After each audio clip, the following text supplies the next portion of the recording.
Okay, so this video is going to be on deponent verbs, how they're used in Latin and in English. Alright, so just going to quickly review the difference between active and passive verb forms. Active verbs, with an active verb, the subject's always going to do the action. You can see in the example sentence, the boys heard the music. The boys are the subject, heard is the verb, and the boys are the ones who are doing the hearing. They're the ones doing the listening. On the other hand, with a passive verb, the subject is going to have the action done to them. The subject is going to receive the action. So if you see, again, the example sentence, the men were carried out of the city. The men who are the subject are the ones receiving the action. They're the ones being carried. They're not doing anything. They're having something done to them. So now we move on to talking about what a deponent verb is. A deponent verb is both active and passive, in the sense that deponent verbs only have passive forms, but deponent verbs only have active meanings. So they're verbs that have passive forms, but the passive is translated as if they're active. So you can see konabamur there, and konor is the verb to try, and so it looks like we were tried, where we would receive it, but in fact it translates to we were trying. Here are two more examples. Sequitur, which is the verb, sequor is the verb to follow, and it looks like he is followed, but in fact it translates just to he follows. And then morantor, it looks like they are delayed, but in fact it's translated to they delay. So again, the inter, the ter, all of these are passive forms, but the meanings they have are all active.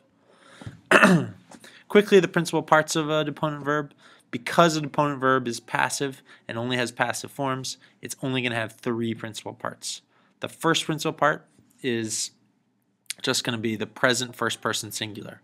However, since it's passive, instead of using kono, we're going to use the first principal part is going to be konor, which is the present passive of this verb. The second principal part is just the present infinitive. But again, since the form is passive, instead of using konare, the active infinitive, we're going to use the second principal part is going to be the passive infinitive konari.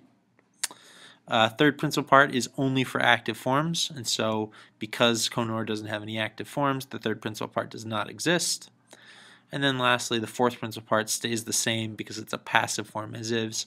So the fourth principal part of konor is going to be konatos or konatosum. Okay, here are a couple examples of deponent verbs. Notice in this first column they all end in R in the first principal part because R is that first person singular passive form. Here they all end in I in the infinitive because this is their passive infinitive. And then here they all end in tus or sus because that's a traditional fourth principal part.